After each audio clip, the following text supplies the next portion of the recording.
Below is a single-scene story, fully expanded in well over 1,500 words, written in a cinematic, emotional style.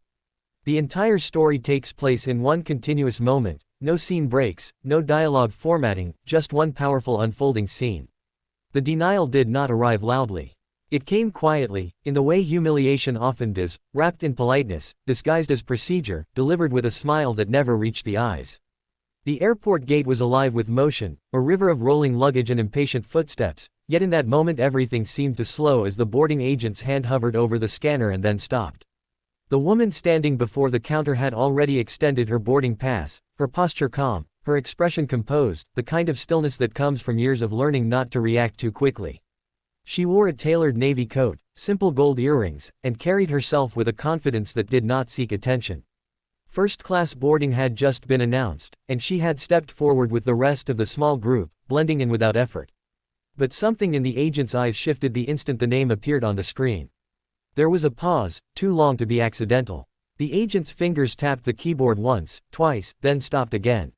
Around them, passengers continued moving, boarding passes beeping cheerfully as others were waved through. The woman waited, patient, accustomed to delays, accustomed to systems that moved slowly when they wanted to. The agent finally looked up, her smile tightened, and she gestured slightly to the side, indicating that the woman should wait. No explanation was offered, no apology, just a subtle redirection, as if this were the most natural thing in the world. Minutes passed. The first-class line thinned. A man in a wrinkled blazer was waved through without hesitation. Another passenger laughed with the agent, exchanging small talk, then disappeared down the jet bridge. The woman remained standing to the side, her boarding pass still in her hand, the unspoken question hanging in the air. She glanced at the screen behind the counter, which still read first-class boarding in bold letters. She checked her pass again, not because she doubted it, but because she had learned that sometimes people needed proof repeated twice before they believed it. Finally, she stepped forward again, gently placing the boarding pass on the counter. The agent's eyes flicked down and back up, and this time the smile vanished completely.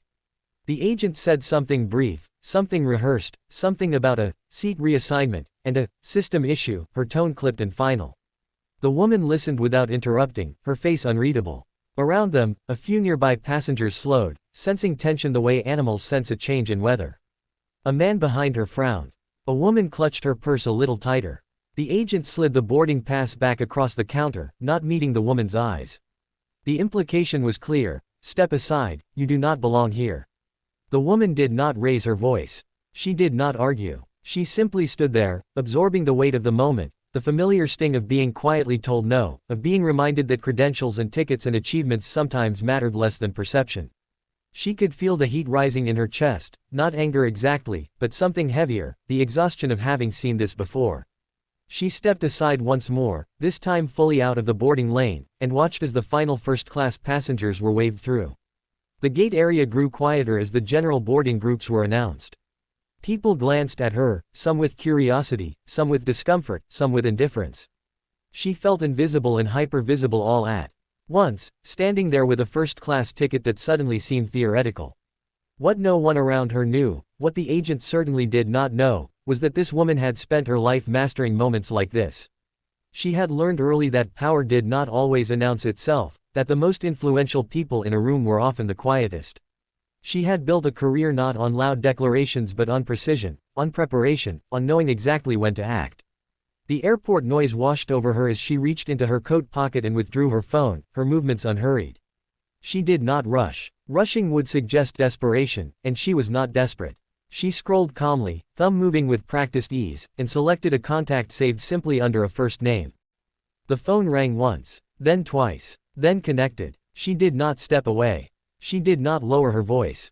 She spoke softly, efficiently, relaying facts without embellishment: the flight number, the gate, the boarding issue. Her expression remained composed, but her eyes were sharp now, focused. Whatever was being said on the other end caused her to nod once, slowly, as if confirming something she already knew. As she ended the call, the agent glanced up briefly, irritation flickering across her face at the sight of the woman still standing there. The general boarding announcement echoed overhead. A line began to form again, longer this time, messier. The woman remained exactly where she was, just to the side of the counter, neither obstructing nor retreating. She was waiting. The change came subtly at first. A supervisor approached the gate, her stride brisk, her expression serious. She leaned in toward the agent, speaking quietly but firmly, her eyes flicking between the screen and the woman standing nearby. The agent's posture stiffened. Her fingers hovered over the keyboard again, this time moving faster, more urgently. The supervisor straightened and turned fully toward the woman, her face now carefully neutral, professional. The surrounding passengers sensed a shift. Conversations paused. A few people leaned slightly closer, pretending to adjust bags or check phones while listening.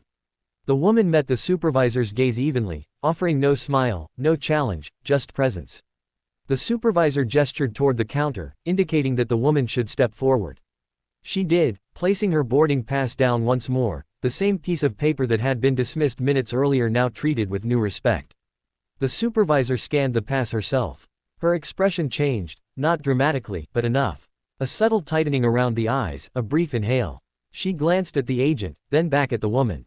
Something unspoken passed between them, a recalibration of assumptions. The supervisor nodded once, then turned to the agent and said something that caused the agent's face to flush, color rising quickly up her neck. The agent reprinted something, hands shaking just slightly, and slid a new boarding document across the counter.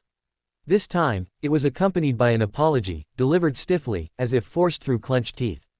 The woman listened, accepted the paper, and said nothing. She did not need to. The balance of power in the space had shifted so completely that words were unnecessary. But the moment was not finished. The supervisor did not leave. Instead, she stood there, addressing the agent again, this time with a firmness that could not be mistaken. Other staff members had begun to notice, gathering subtly, pretending to busy themselves nearby. The woman stood quietly as the conversation unfolded around her, the airport hum continuing as if nothing extraordinary were happening, even as something very important was.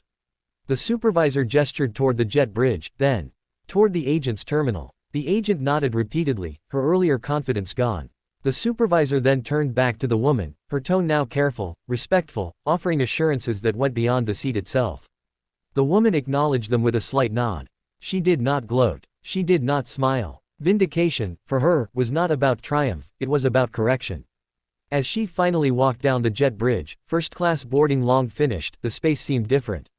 A few passengers avoided her gaze. Others watched her with something like awe. One woman offered a small, approving smile.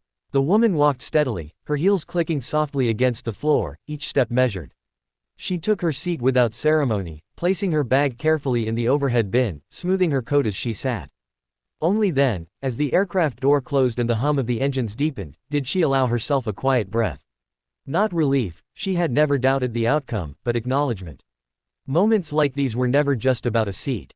They were about being seen, about systems being forced to confront their own blind spots, about reminding the world that assumptions could be expensive. The plane taxied forward, and outside the window the airport lights blurred into lines of gold. The woman looked out, her reflection faintly visible in the glass, and allowed herself the smallest smile, not for what had been taken back, but for what had been demonstrated. Power did not need to announce itself. Sometimes, it simply waited, made one call, and let the world adjust accordingly.